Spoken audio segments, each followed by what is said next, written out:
Mi nombre es Sebastián Resnikov, trabajo en la sección fitopatología de la estación experimental y en esta oportunidad le voy a presentar una charla titulada Panorama sanitario del cultivo de la soja en el NOA en la presente campaña agrícola. A modo de recordarles, acá podemos observar el triángulo de la enfermedad y para que la enfermedad esté presente en nuestro lote tiene que coincidir en la misma unidad de tiempo la presencia de un hospedante que sea susceptible, un patógeno que tenga la capacidad de infectarlo y condiciones ambientales que sean favorables para el desarrollo de la enfermedad. Si alguno de estos factores no está presente o se encuentra desfasado en el tiempo, la enfermedad no se va a presentar. En esta charla, básicamente, vamos a abarcar enfermedades que consideramos importantes para esta campaña de soja en la región granera del NOA, y entre ellas tenemos las enfermedades ocasionadas por hongos de suelo, como el síndrome de la muerte súbita y la podredumbre húmeda del tallo por esclerotinia, y entre las enfermedades que afectan la parte aérea vamos a hablar sobre mancha anillada y mancha ojo de rana. En cuanto al síndrome de la muerte súbita, esta enfermedad es causada por un complejo de Fusarium, son 4 Fusarium los que causan este tipo de enfermedad. Acá en estas fotos podemos ver un progreso de los síntomas de la enfermedad que inicia con una clorosis, que luego se va a ir transformando en una necrosis internerval, en casos muy severos una defoliación, y si observamos el sistema radicular lo vamos a ver afectado con menor desarrollo y que se observa podredumbre. En esta tabla se puede observar los valores de incidencia para el síndrome de la muerte súbita en las distintas localidades del NOA evaluado. Lo que podemos observar es que estos valores fueron desde un 1% presencia de la enfermedad hasta lotes muy afectados en donde observamos un 25% de incidencia. Generalmente en estos lotes coinciden con variedades de soja susceptibles a este complejo de Fusarium. En esta imagen, en esta foto, se puede observar una variedad de soja, Don Mario 60 y 62, esto fue el 12 de marzo, y lo que se observan son los rodales con una necrosis internerval que podría ser ocasionado por este complejo de Fusarium. Pero para poder decir que realmente lo que ocasiona este tipo de síntomas es el complejo de Fusarium, nosotros necesitamos hacer un diagnóstico correcto. ¿Por qué? Porque esta sintomatología también la ocasionan otros patógenos de suelo, como el caso de Staphylococcus aggregata, y también la ocasionan los nematodes. Por lo tanto, es importante, si tenemos este problema en el campo, llevar al laboratorio las muestras para realizar un diagnóstico preciso del problema. En este caso, de este lote, se llevaron las muestras al laboratorio, planta entera, junto con suelo, y lo que se pudo observar bajo lupa binocular es la presencia de esporodoquio. Cuando hicimos un preparado al microscopio vimos los conidios de Fusarium, lo cual nos daba un indicio y confirmábamos la presencia de síndrome de la muerte súbita. Pero también, junto con este patógeno, en el análisis de suelo que lo realizó la licenciada Norma Coronel en la sección zoología, pudimos observar que asociado al síndrome de la muerte súbita estaban también los nematodes. Por lo tanto, en ese lote teníamos los dos problemas. Una herramienta eficiente para el manejo del síndrome de la muerte súbita es el uso de variedades con buen comportamiento. Lisandro Lenzi, que es un investigador del INTA Marco Juárez, él todos los años evalúa el comportamiento de variedades de soja comerciales en un lote con infección artificial de Fusarium, y en esta tabla podemos observar el comportamiento promedio a lo largo de varias campañas, desde la 14-15 hasta la 19-20. Y lo que podemos observar es que hay un comportamiento diferencial de las variedades frente a este complejo de Fusarium. Acá yo les resalto variedades que son ampliamente utilizadas en nuestra región y que en esta campaña nos tocó visitar estos lotes y observar un elevado un elevado valor de incidencia de Fusarium, lo cual coincide con un comportamiento no muy bueno frente a este patógeno. Bueno, esta publicación es la del 2020, está disponible, si después la necesitan o la quieren tener, me mandan un mail o me la piden y se las envío. A modo de comentarles, hemos puesto a punto la inoculación en condiciones controladas. Acá podemos observar, al patógeno lo hacemos crecer en sorgo, y al momento de la siembra inoculamos la maceta y podemos ver la clorosis y la necrosis internerval que ocasionan en las plantitas, lo cual nos va a permitir a nosotros evaluar el comportamiento de las variedades en condiciones controladas. En estas fotos de abajo podemos ver hacia la izquierda un testigo sin la presencia del patógeno, con un sistema radicular bien desarrollado, que se diferencia de una variedad susceptible que tiene el sistema radicular afectado y se observa la necrosis en las raíces. Este caso está inoculado con Fusarium. Otra de las enfermedades importantes es la podredumbre húmeda del tallo, Sclerotinia sclerotiorum. Básicamente, lo que venimos observando es que la región del sur de la provincia y zonas de influencia como los Altos, el Abra, hay lotes con valores elevados de incidencia de podredumbre húmeda del tallo. Lo que se observa son tallos muertos que se van a volver blanquecinos, se produce el micelio blanco y las hojas están marchitas, quedan adheridas. Y también, si se mantienen las condiciones de humedad, en el micelio se van a desarrollar las estructuras de resistencia que son los esclerosios. En esta tabla podemos observar los valores de incidencia que observamos en lotes comerciales, en las distintas localidades evaluadas, y esto es muy variable, va desde un 3% hasta lotes muy complicados con un 70% de incidencia. Este es el caso de un lote comercial en La Cocha. En esta foto podemos observar la presencia de plantas enfermas. Esto fue en la localidad de La Cruz, en un lote sembrado con una variedad 6410, donde la incidencia fue un 25%. Esta foto fue tomada el 5 de marzo, cuando el cultivo se encontraba en un estadio fenológico R5.3.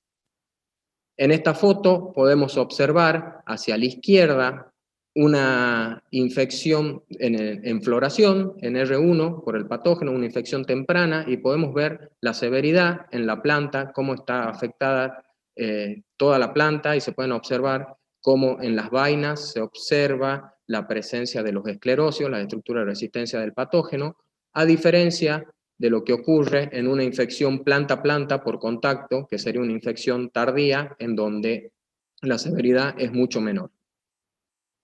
¿Qué es lo que hicimos con el grupo de trabajo en la sección? Y esto también es parte del trabajo final de un compañero de trabajo de Miguel González.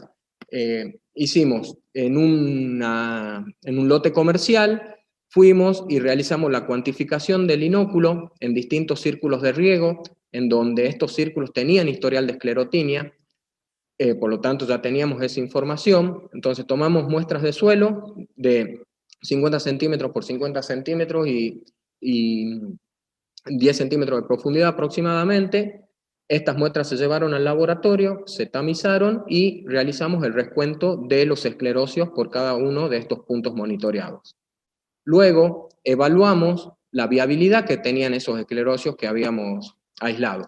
Y lo que observamos es que en todos los círculos de riego presentaban esos esclerosios una elevada viabilidad, que iba desde un 70 a un 100%. Luego, en otra etapa, se propuso realizar un ensayo de control biológico en donde el objetivo era evaluar el porcentaje de parasitismo o inviabilización de la estructura de resistencia por distintos agentes de control biológico. El momento de aplicación fue en estadio vegetativo, antes del cierre de surco, y para ello lo que se hizo es, de esos esclerosios que nosotros ya sabíamos la viabilidad que tenían, los colocamos en bolsas, como se observa acá, y se procedió a hacer la aplicación de los productos en estadio fenológico B8. Este ensayo se lo realizó en los Altos Catamarca, y luego se lo evaluó 20 días después de realizada la aplicación.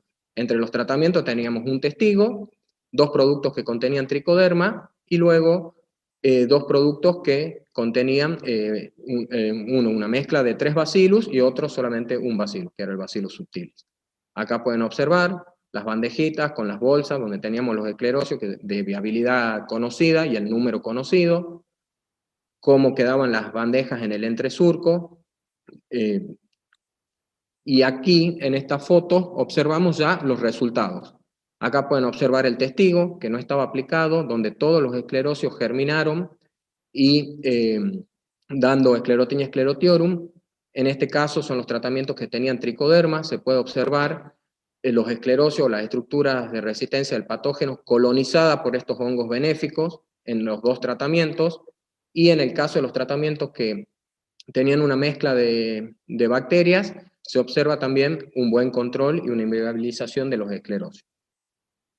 Acá en la tabla se observa, el testigo tuvo un 99% de esclerosios germinados, de Sclerotinia sclerotiorum, y se observa la reducción en el porcentaje de esclerosios germinados que va de un 19 a un 25%, con una colonización por los agentes de control biológico de un 70 a un 80%.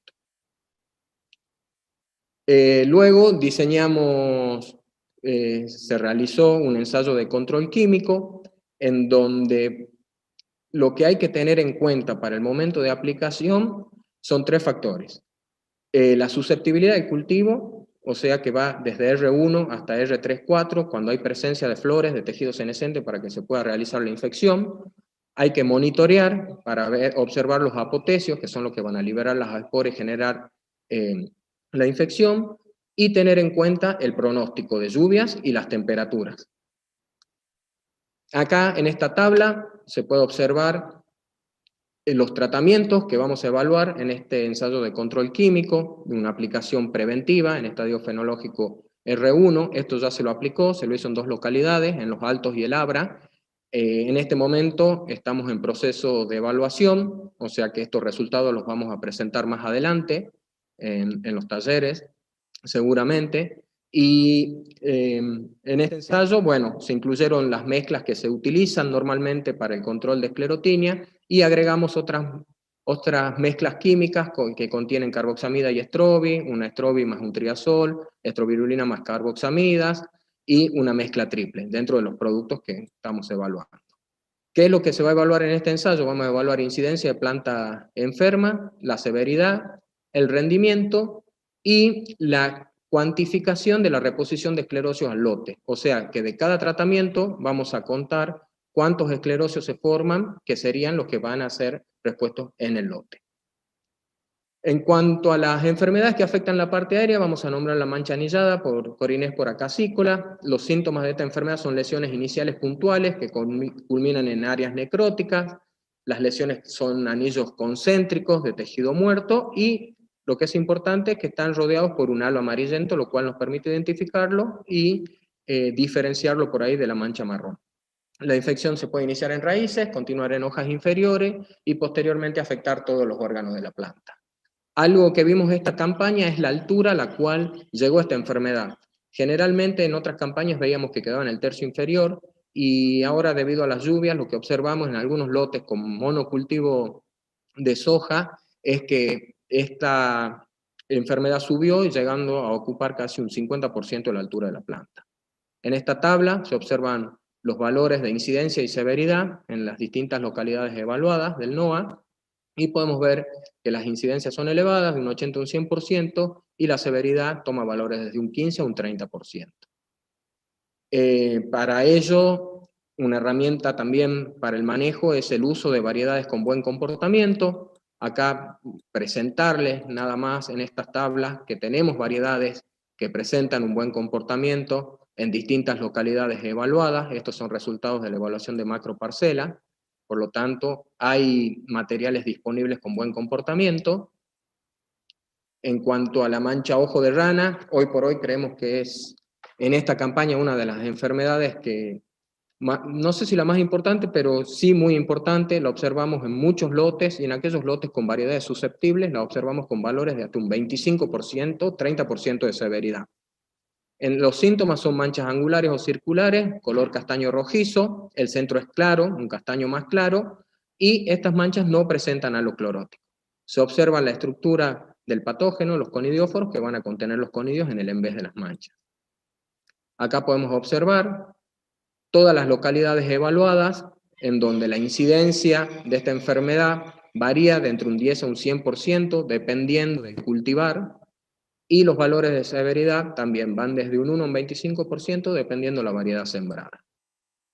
En esta tabla observamos la evaluación de genotipos de grupo corto y de grupos largos de la macroparcela de Overo Pozo. Estos son datos de este año. Esta evaluación fue hecha en un R5.3, o sea, son datos preliminares. A esto hay que hacerle otra evaluación. Y lo que quiero remarcar es que hay variedades que presentan un elevado valor de severidad, en el caso de los grupos cortos, de entre un 10 y un 15%, y en el caso de los grupos largos, variedades también más enfermas que otras frente a la mancha ojo de rana, con valores de severidad elevados de hasta un 25%. Hicimos también, son ensayos de esta campaña, que los resultados los vamos a presentar más adelante en los talleres, pero para que vayan viendo, hicimos un ensayo en la localidad de La Cruz, en una variedad 6410 sembrada el 2 de diciembre, en donde se realizó la aplicación en R4 de distintas mezclas químicas que contenían en su mezcla las moléculas carboxamidas aplicadas solas y con el agregado multisitio, el Mancozeb. Acá mostrarles fotos de cómo están las parcelas.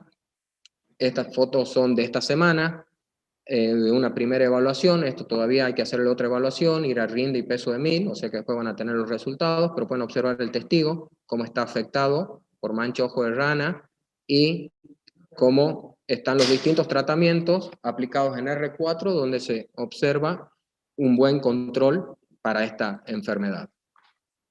Acá seguimos observando las mezclas triple aplicada solo con el agregado de Mancozeb, una mezcla doble que contiene carboxamida y una estrobi aplicada sola y con el agregado del multisitio, un producto específico para el control de rollas, donde vemos que hay un poquito un escape, y eso se debe a que la carboxamida es específica para el control de rollas y no en manchas, un producto específico para manchas con un excelente control frente al testigo, ese producto con el agregado del multisitio.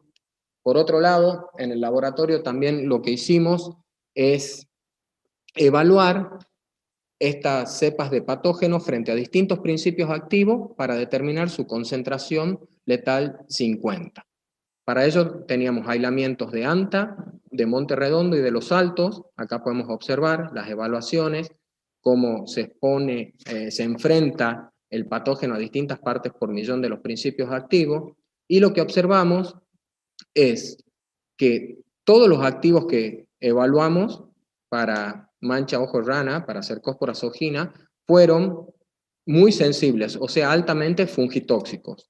Pero lo que nos llamó la atención también es, comparando estos resultados, que estos resultados son parte del trabajo final de Carolina Gómez Fuentes, que trabaja con nosotros, comparando estos resultados con trabajos de la zona núcleo, lo que observamos es que la cantidad de partes por millón de productos que se necesita para nuestra zona es mayor respecto a la zona núcleo, tanto para el carbendazim como para una mezcla de un estrobi más un triazol.